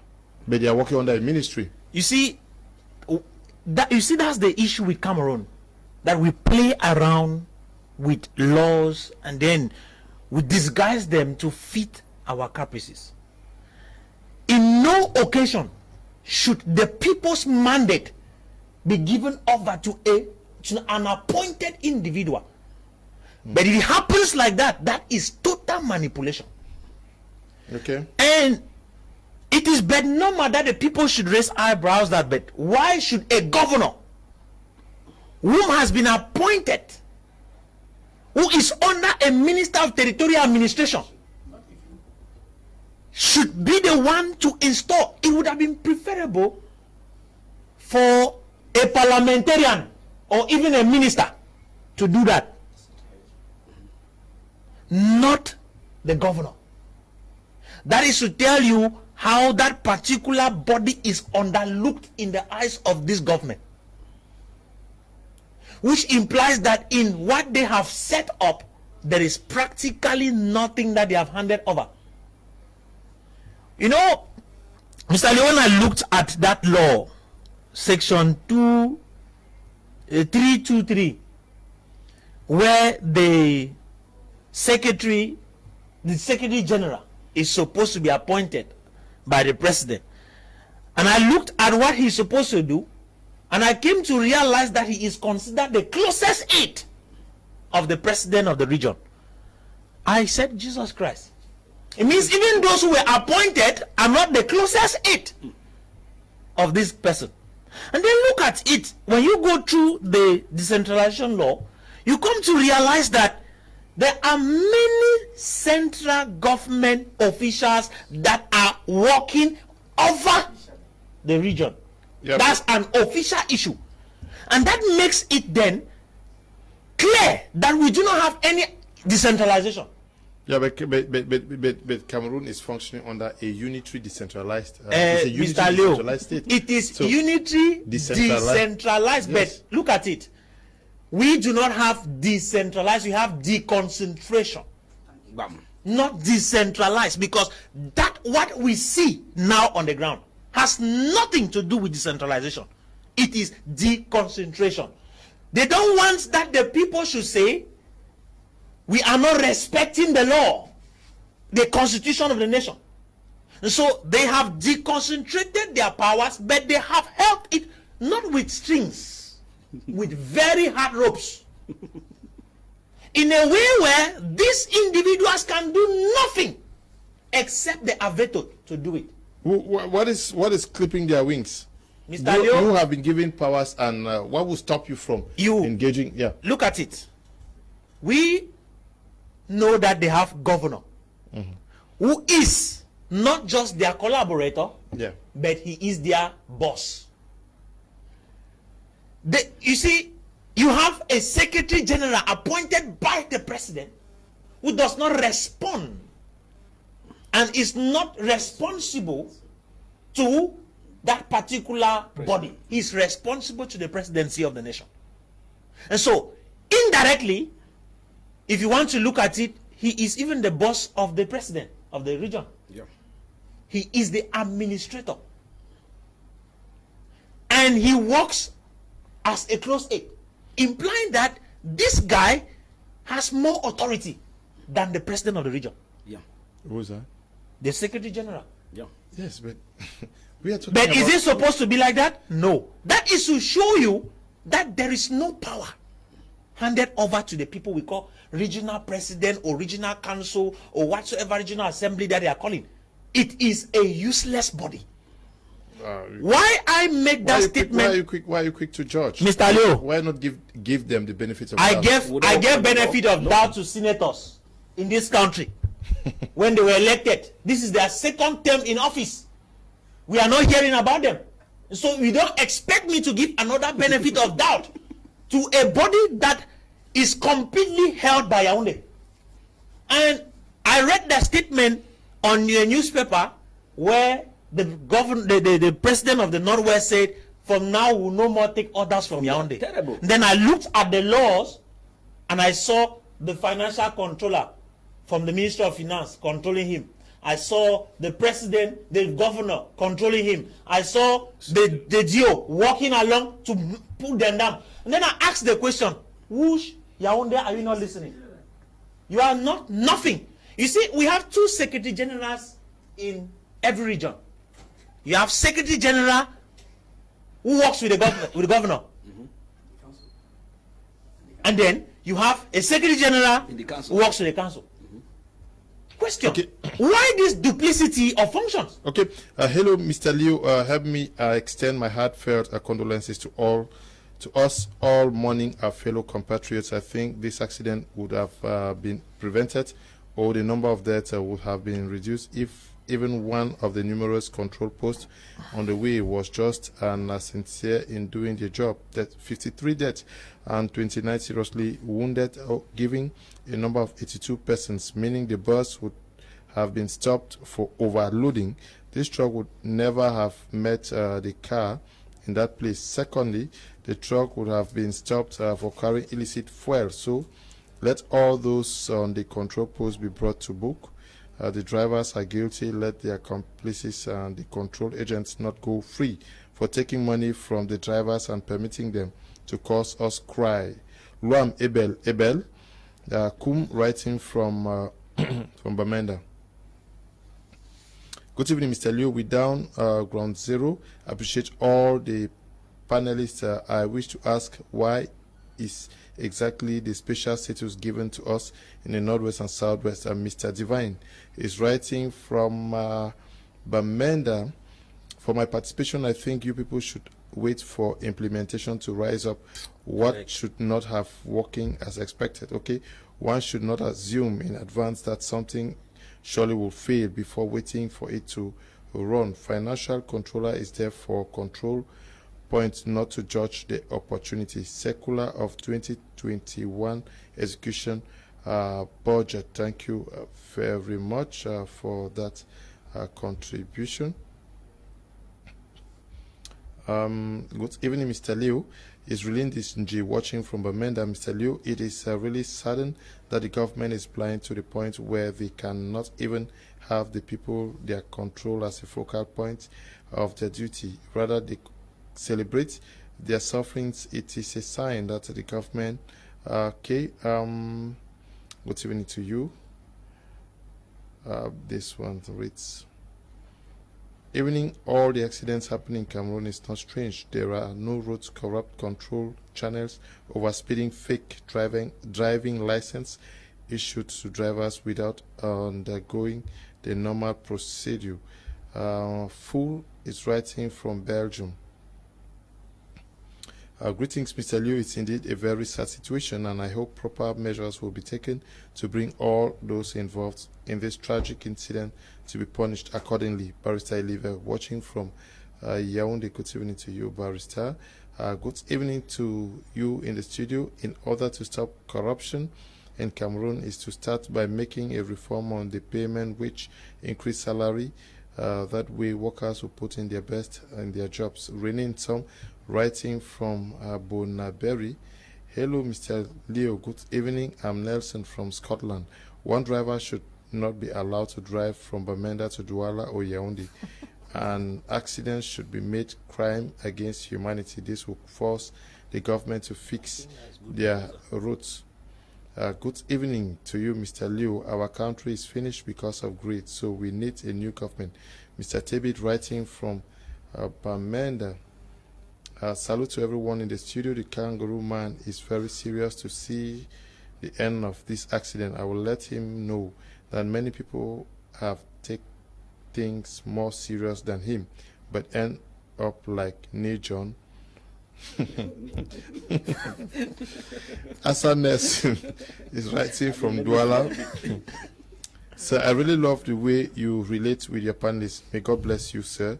My name is Tildine. I'm writing from Boya. Good evening to you and thank you. This one says the attack should begin with the drivers. Okay. Good evening, Mr. Liu. I think this government is not getting good advice since 1960, with a length of roads of 3 meters length till today. No addition on the population is going up every day. Chi. This is Oscar writing from Yaoundé. Good evening, Mr. Liu. This is my favorite TV program, especially when my favorite panelists are on board. We will keep on talking until change comes. We won't stop. Okay. Thank you very much. Good evening to all. The road network in Cameroon is really bad. Where are all the control agents in the road? They need to be jailed. Boret is writing from Gaundere. Now, why expect so much from these new guys who were just elected and installed? Should we not give them 1-2 years to be able to evaluate and know whether this path that has been taken by government is the best for the population? Mr. Leo, you know that when it comes to political analysis, the fact that it's a social science tells you that you don't do guesswork. Okay. There are principles you follow. When some of us said the national dialogue was a sham, some said, no, give them a chance, give them a chance, give them a chance. Where is it today? Because you judge, the law is there on socialization and the functioning of the regional councils. We are mentioning it here, left to right, left to right, left to right. From that law, there's no way they can walk out of that parameter, Mr. Liu. Unless our viewers want us to believe that they will dump the law and then go and do something different out of the law. It's impossible. When you look at the law that tells you, kangaroo man, this area is supposed to work, but this area is supposed to work, you can judge from it in an analytical manner to know whether the law will permit the kangaroo man to deliver or not. If the law holds the kangaroo man not to deliver, there's no margin the kangaroo man can deliver. That's why I say that those who say that we should give them a chance, the people don't love this country. Mr. Leo, this is not a country for experimental grounds. How can you tell us, let us give them a chance? Professor gave a chance to the senators. Where are they today? Some of us gave to parliamentarians. Where are they today? And then some people even said we should, for the city mayors or the city councils, that we have urban councils transformed to city councils. Some said no, let's not be quick to just, let's give them a chance. Where are they today? Are you saying the city mayors are not delivering? Mr. Leo, the city mayors are still doing the same thing that the urban councils were doing. What are they doing? That is extraordinary. There's nothing I'm seeing that which is extraordinary. So at the end of it, when another person sits and tells us that no, give them a chance again. So we will give chance and people keep dying, the country keep going down the drain, we keep giving chances. This is not a country of experiment. Once we look at what the government puts in place of law, like laws, and we realize that it cannot work, we say it cannot work. That's the work of our analyst. If a political analyst looks at the law surrounding your functioning, and then a lawyer who is here tells you that, looks at the law and tells you it cannot work, this is an expert in legal matters. I don't think that the person will come now to work out of that ambit of the law. Else he'll be doing something different and he'll be calling for trouble to himself. So at the end of it, regional councillors, there is nothing you people can do out of the noise making people are making there. I would suggest that they even stay put, stay quiet, and just be eating their gari and allow us the way we are. Because when a president of a regional council tells you that we no longer take orders from Yaoundé, it means he's ignorant. This is an ignorance that he is even supposed to resolve with immediate effect, as I speak. To say you don't take orders from Yaoundé, and Yaoundé is the one giving you the budget. Yaoundé is the one appointing your secretary general. Yaoundé is the one instructing your governor to tell you what to do. You cannot hold meetings without being validated by the very governors and all the like. And you say you don't take orders from Yaoundé. When these people are working with strict instruction from Yaoundé, you could imagine how people can, because of, I don't know whether is it greed, they come on air and make statements that they themselves cannot retrieve. At the end of it, regional councillors, just stay you where you are. Wait for 2023. They bring your money, you build your houses, say your children abroad. It will do a lot of good for you and your family. But to come and deceiving the population, telling lies, broad daylight, that you will do this, you will do that, when you cannot do it. I don't think it's a good signal for the democracy in this country. That's why I said that, Mr. Leo, we need to redo Cameroon. I have told people, those who are dreaming for 2025, you are dreaming at your own risk. These kind of things we see in the name of regional councils, with their wings completely clicked, cannot deliver goods and make some achievements following what the call 2025. Okay. It cannot go. Good evening, Mr. Liu. I love your program. Keep it up. It's Nash writing from Messager. Good evening, Liu. Greetings to you people in the studio. I love the topic. It were Henry writing from Kumba. Hello, Mr. Liu. The able panelist, decentralization is a means of bringing administration closer to the people by transferring some powers of the state to autonomous entities, while the concentration is delegating some powers of the central administration to some authorities in a non-autonomous entity. With the way things are, Cameroon should stick to their centralized system and put power control system and stop deceiving the people that there is any out of decentralization in this country. Pius is writing from Douala. Good evening to you, Pius. Mr. Liu, when you are elected, you are given powers, but when you are appointed, you are given orders. Henry is writing from Bali. Good evening to you, Henry.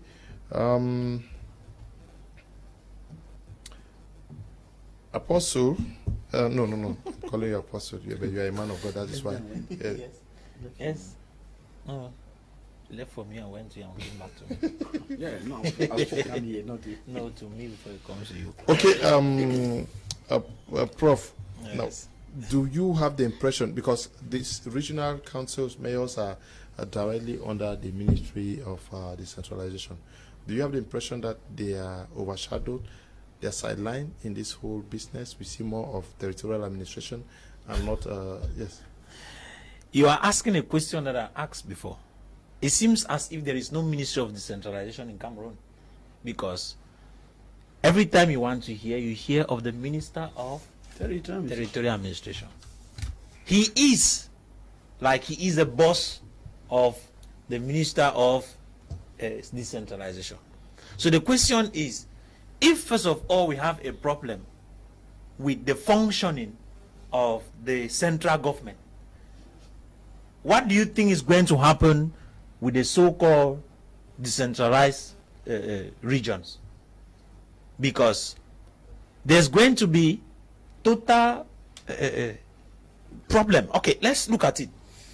The president of the region is under the Ministry of Territorial Administration, Ministry of Decentralization, but his immediate collaborator and, let me use the word boss, who is the governor. Supervisor, his boss now, is the Ministry of Territorial Administration. Is there not a problem there? There's already a problem there. Now, I don't know where we should put the Secretary General. Should he be among the ministers also, because he's appointed by the president? So, It's a good thing. so there seems to be a lot of confusion. Yeah, it's a cacophony. Yeah, but it goes same for the councils where there is an elected mayor and an appointed secretary general. That is the same issue we are talking about from top to down when it comes to regions. Everything that has been put, it's just like I made mention earlier, it is a deconcentration of power from this Ministry of Territorial Administration. It is nothing like decentralization. It's a deconcentration of activities, not even power. Because when it is decentralization, power is given to the regional president.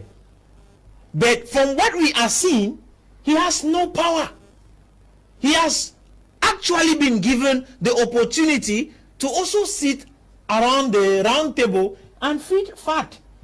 Not like he has been opportune to serve the people who went boldly. If like the Bamenda people said, they did not elect mayors, it means they did not also elect regional presidents and councillors. So that one already is proof enough that whatsoever we are practicing in Cameroon, we need to go back. When we visit the constitution of this country, it tells us it is a unitary, decentralized nation. But when we come to practical activities, we see a unitary, centralized, deconcentrated nation of power. So you start asking questions. Where are we heading to? We are doing the same thing and expecting different results. That is near to what we call madness. That's the right definition for madness, where you do one and the same thing, but you expect another result. So I think that the Cameroon government needs to stop deceiving Cameroonians and be practical. Somebody will say we should give a chance. Whose chance are you giving to a government? The constitution of this nation was amended in 1986, in 1996, and given the present structure we have. And from 1996, this is 24 to going to 25 years. It is at the 24th year that what was supposed to have been done is being done. And then you expect that we should fold our arms and say, let's give a chance. That is a language that is used in Cameroon continuously and allowing Cameroonians to go sleeping. And things are getting worse every day. As we are talking, a lot of Cameroonians are already groaning from inside. Mr. Leo, I will repeat something I said on a particular platform here. When you see people agitating, that agitation is just a fruit or an output that is coming from somewhere. The real problem is that there is an imbalance in the people. That came as a result of the mismanagement of the government over years. And so when you see some people start agitating now, it is because the thing is climbing. And let me tell you, when that thing start happening, it is like magma. It's like volcano. It keeps bubbling from within. It bubbles from within. When you start seeing little agitation, it means there's a vibration on the mountain. When there will be a total eruption, there will be nobody to blame. Total eruption. Eruption. That will In fact, that's why I said this nation, if care is not taken, it will be burned down. Okay. So people should be very careful. We pray. It does not happen. Yes, but people should be careful. When they come to Cameroonians, they should tell Cameroonians the truth, and they should work to see that Cameroon becomes a developed nation. They say there is power in the language. Yes. So the things Mr. Leo, be very careful with my words. I said if care is not taken, I did not say that is what is going to happen. If care is not taken, life and death is in the power of the tongue. So if care, Mr. Leo, don't change my words. If care is not taken, which implies we are speaking to individuals who have the authority to change the situation. So if care is taken, Cameroon Cameroon will remain a blessed nation. So if care is not taken, we will be going to a wrong direction, and this nation will enter into that will chaos. only be blessed when those who are heading the kangaroo system have gone on transfer. Thank you. And President Elu takes over. I don't need to know who is taking over. My point is that there should be a change if this country needs to go forward. Senior barrister, no. Are we not in the months or years ahead going to see a conflictual situation where, we are going to have regional presidents? That we call him Mr. President of the region, President of the region, President of the region, and then we have the governor who will also be the boss of the region. Are we not going to see some conflicting situation? And then the relationship between these regional presidents with the appointed secretary generals, like what we have observed between mayors and the secretary generals. Mr. Leo, when somebody tells you that he can ride a bicycle to America across the Atlantic Ocean, do you need to wait until you pick his corpse, his drowned corpse in the Atlantic Ocean to know that he was giving a mission impossible? What these people have been given is a mission impossible. Now, Prof here keeps hammering that the constitution says Cameroon is a unitary, decentralized state. I will go further. That same constitution says the structures of the state are the councils and the regions. Excuse me, sir. If any person, correct me if I'm wrong, if any of you have seen the word governor inside that constitution, please just raise your hand. I do not see. If you have seen minister inside that constitution, raise your hand. What is happening is that the constitution has provided that the structures of this country should be the region and the councils. The rightful owners of the legal structures of this country have been put in place, and the Alibabas and the 40 thieves who have been using their functions don't want to let go, because there is no way inside that constitution that you can find the justification of the existence of this centralized government that is in place. It does not exist in the constitution. I asked them time over and over, CPDM, show me the legal basis of this your government you are put in place. It is not in the constitution. So what we have here is these people who know that their structures are illegal, doing everything possible to frustrate the legally authorized people from functioning. We have been talking here about governors and SDOs. Please, there is worse ahead. All the ministries have their regional and decentralized services in place. All the ministries, they have their regional services, divisional services, district services. They are all there. Nothing has burst. Now you are telling me that the regional governor, regional president is coming to perform his duties in the backdrop of these people who are there. There is a decree that says that the governor is the personal representative of the head of state. Yes. I don't know how the personal representative of the head of state will be installing somebody whose position has been defined in the constitution. They say, look, that is where the real problem starts. The regional president gets his foundation, even the mayor gets his foundation in the constitution. Yeah, but the president also gets his. Excuse me, Mr. Leo. I say regional president and council and mayor get their foundation from the constitution. Mr. Governor, Mr. Sous-Prefet, they are appointees of the president to run his ministries that are not in the constitution. You see that? So he appoints personal representatives Is there any place in the constitution where they say that he is authorized to appoint special representatives? Is there?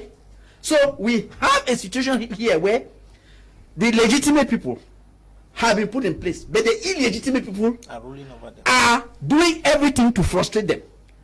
Now, when you look at the other day, we read the functions of Ministry of Health here, and look at the powers of the region concerning health. We said that it was the same thing. Ministry of Health, I mean, just look at their budget. How much do they have to make their services function? What does the region have to make that health service function? It is a mockery. These guys will go to nowhere. Let us take a simple example. Lakentini Hospital needs a scanner. Who, in your opinion, who will buy it? The regional president or the governor? Or the minister of health? No. Let us look at that simple situation. Yeah. Who will provide it? Minister of health, governor, or regional president? How much money does regional president have? Good. Dialysis center in the General Hospital Douala has a problem. Like Bamenda own heart has a problem now. Bamenda. That man who was bragging that he will not take orders from your audit. Ask him to repair the center. Yes. No, the machines were sent. The machines were sent. New ones. Yes. Sent by who? By the minister. By the minister. Oh, by the minister. Thank you. Sent by the minister. So, Mr. Leo. So when we have another breakage, I will remind him, Mr. President, the dialysis machine in Bamenda have a problem. Go and take charge. So it is mission impossible.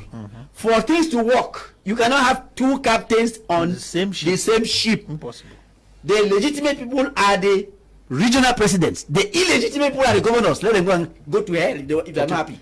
They are not legitimate. They are not in the constitution, and they cannot be seen to install people whose origin is from the constitution. Okay.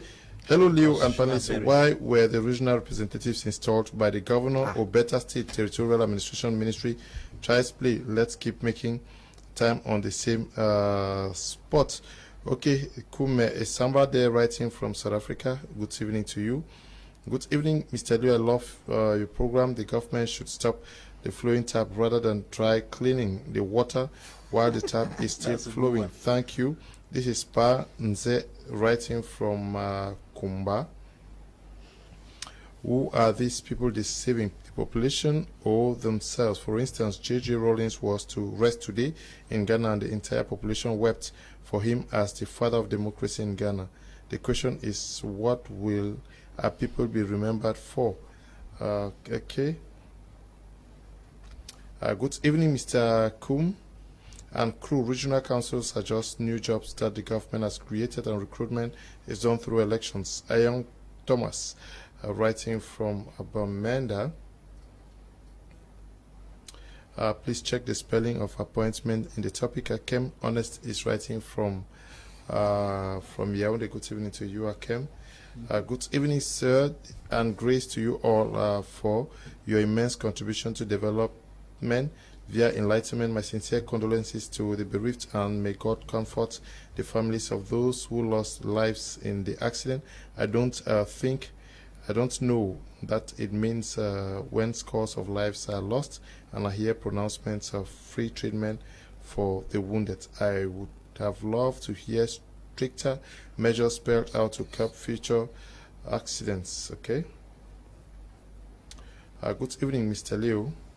I love the program. Mr. Elvis have said everything. The appointed leaders can never work like an elected leader. So, okay. Good evening, Mr. Leo. Tashu, writing from Bamenda.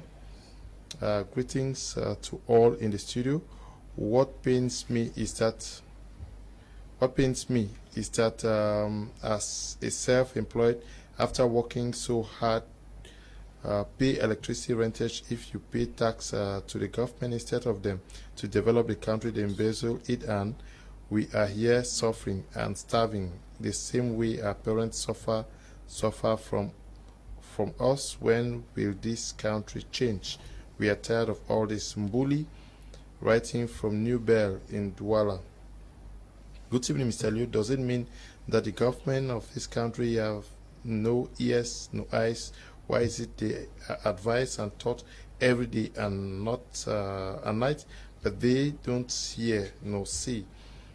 Good evening, Mr. Liu. Does it mean that the government of this country has no ears or eyes? Okay. Tebek Inashu says, good evening, Mr. Liu. Happy with your panelist ideas, courage. Thank you too. Greetings, Mr. Liu and the members of the panel. It's a pity that Cameroon is seriously moving from bad to worse. The regional councillors and BS government have been programmed like computer applications. Okay. Glory is writing from Konsamba. Glory, I hope you're doing well in Konsamba. Now, who gives power? Is it the law or the population? And given the fact that, okay, you people say it's going to be practically impossible for these guys to work independently from the government, but can they not go beyond what is given them to tell the population, understand that there is need for these regional assemblies to be given, to be trusted? Mr. Leo, the first issue here is who are those who are manning the regional councils? Do they have what it takes, morally upright, to do what we think they should do? That is the question. If you look at the situation whereby they are putting regional councils, and it is a CPDM family affair, with people only living from one position to come to another position, it tells you that these kind of people will only sit in the name of respecting the laws and be waiting for their monies to come, and they eat the money quietly. There is nothing they can do in terms of innovation. But if we're talking, because Mr. Leo, everything depends on the foundation. If you had a contested regional council election where the ground was made level and people went through the various stages with transparency, without manipulation, without central committee delegating and telling you who will be your regional council, who will be your regional council president and all the like, we would have been talking what we are saying here and would have been making sense. But at a point in time whereby people know that godfathers have designed them to be here, central committee had told them that you will be this, and they have held meetings that say, see, as a one-party system, you will be president, this one will be vice, this one will be this one will be that. Those things were well structured and arranged even before the so-called sham elections that they were busy going in for the elections in the name of they are doing elections for executive officers of that bureau. We understand how those things transpire and how they happen. So what you are saying here is something that could transpire if we had people who came there under due qualification. Mm-hmm. People mandated by the population and by the voters. But now, since as it was a one-party issue, what do you expect? In the northwest and the southwest, it's a CPDM affair. The only situation differs a bit when you're going to the northern region, where UNDP comes in to grapple with some other areas. In the south, in the east, in the center, in the west, apart from the noon division there, the other area is a purely CPDM affair. So what do you expect? And those who work in the environment of the CPDM know that they have to move in line with expectations of the party. And so they cannot, there's no way they can object to say that no, but we don't have enough powers. Can we not be giving more powers? You'll be talking as who? They'll simply ask you before you came into it, did you not read the laws? So you have to toe the laws. And the laws have been made in such a way that you have to work like robots. There is no way the regional councillors can be innovative because they have been made teleguided to work as robots with the laws in place. So if we dream one day to think that they can give us innovations out of the box, it will never happen. I speak with most of them. When you speak with some of them at the backyard, you see them regretting. You see them say, well, how I wish. How I wish. They are my friends. They know what I'm talking about. I will not call their names. Okay. Friends, we have just 5 more minutes to go. Two minutes for you both. Do people actually understand, know even what should be expected from these regional assemblies for the case of the Southwest, Northwest region and regional councils for other 8 regions?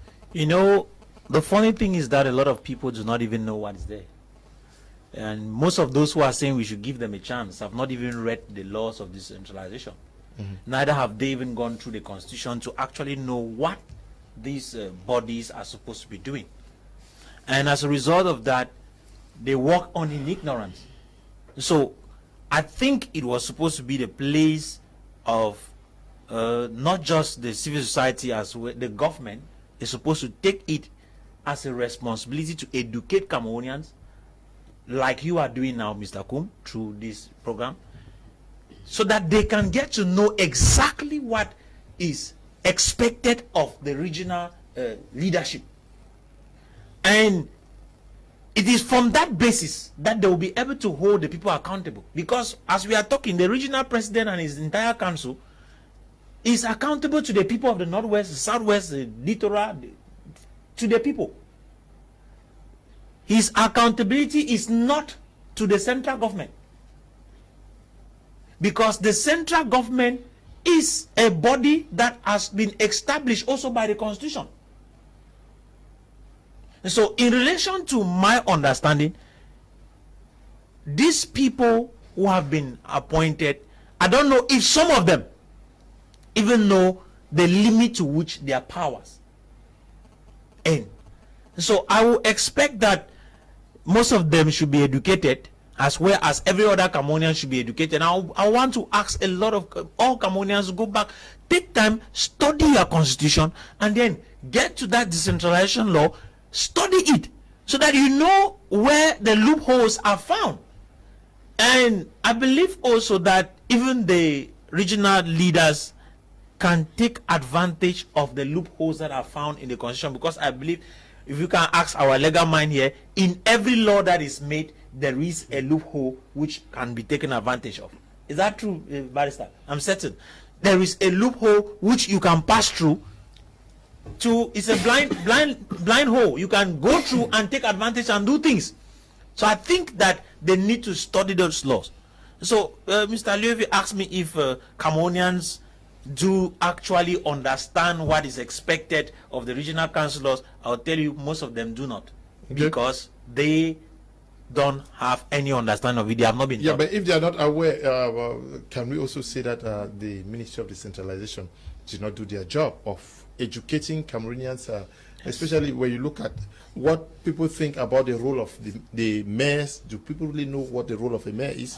Do they know what the role of a senator is? What the role of the MPs? Many persons think that MPs are there to bring development. Mr. Leo, it is not the work of the government alone to educate the population. Okay. It is especially the work of political parties. That's the reason why each time I come here, I tell you, go to my party manifesto, you see that we have put this solution, we have proposed this type of solution to this type of problem. You see, when the council elections came up, and even the parliamentary elections, I remember on this very panel, I said that the people who were running don't even know the reason for which they are running. What are the duties of a parliamentarian? We just say they are lawmakers. Yes, you are lawmakers. So is that law like a plum? You just climb up the ground, go and pluck your own and come down? No. It should start from the grassroots. Like the telephone it has to tax law. start like the telephone tax law. You see, it has to start from the grassroots. Contact your people, know their problems, carry these problems up to the house where laws are made, and defend their interests there. Then it does not end there. You in Cameroon say the parliamentarian is a parliamentarian for the whole nation, which means you should be informed of what is happening not only in your region but in all the other regions. How many of our parliamentarians have ever dared to travel to other regions to see what is happening there? You see, no, it is a system that has to be overhauled completely. It has to be overhauled. The Minister of Decentralization has no interest to inform the population of what is happening, because if he does, many people will see that he himself is illegitimate. You, Minister of Decentralization, who is appointed by the president, you don't have anything to tell somebody whose office is clearly defined in the same constitution that provides, because this is something very dangerous. These people who have been elected have their roots from the constitution like the president. They are supposed to have power like the Nigerian governors. Yes, that's the way. That is it. But look at what these people have done to put in place a system that minimizes their power, just compromises everything, and will prevent them from working. Not only do you have the administrative setup, in our own area now you have the special public conciliator, who is added now to the other hurdles. He comes in to add himself to the other hurdles. How are they going to function? I say it's mission impossible. What are you asking of these people? All they have is their name. Money, no day. Power, no day. What do they have? Then you come and talk of special status. I had said that we should allow them to put it in place, so we can prove that it is an empty nonsense. The thing is empty. There is nothing there. Okay. Fortunately, we have to end at this juncture. Elvis Tayong, we're glad you accepted our invitation to be part of this edition of Prime Hour. Yes, thanks. It's my pleasure. And you see, we will not stop saying, we will not stop reminding the government to do her job. And so we will remind and remind. But I am telling Yaoundé, if this particular issue on this accident is not made clear and people made to pay for it, you will hear from us. Okay. Thank you very much. While we invite you to again in Gunoko on Saturday, come there and see our cultural heritage. I know that you come to Gunoko and see what we'll be doing in terms of cultural display, library, fish pond, and everything. And so thousands of them will go to Gunoko Palace with my Royal Majesty Dr. Fumiki Waters. It's going to be a come and see. I'm inviting you, Mr. Liu, and the entire Media Prime. We'll take care of my security now. Your security is well taken care of. Okay. Thank you for coming. Thank you, Mr. Liu, and to the many Cameroonians out there who were listening to us. We believe that anytime we are given this opportunity, we do our best to make sure we pass the information that is needed, and we are certain that you got something. We pray that you keep on watching My Media Prime. Thank you. Ben is writing from Limbe. To me, a lot of commissions have already been formed, but they all ended up in a mess. I am strongly behind the kangaroo man because the regime knows exactly what to do, but yet they keep beating around the bush. That's why I say we will keep on talking until our own. I don't know where you've been all this while, Mr. Leo, with such an interesting program. God bless you for this initiative. Ben writing from Limbe. Ben, I've always been there. Thank you for coming, Senior Barrister. Yeah, thank you, Mr. Leo. On behalf of Reform Party, I present my heartfelt condolence to all the bereaved families. Okay. We also are informing our televiewers that tomorrow, in this edition, in another edition of the program, Prime Hour, we are going to be looking at the situation of the sale of illicit fuel in our cities. It is alarming and very dangerous. So I don't know whether you are still going to be there, Senior Barrister, but we need to talk on this. And also we are going to be looking at the growing situation of teachers abusing female students. We are talking about sexually harassing many of these ladies. Tomorrow we are going to be discussing about this. Thank you for watching, all of you, and especially to those who worked so hard for this program to be produced. To you, Eli and Christian, and to you, Tabby Brian. Stay blessed. Bye bye.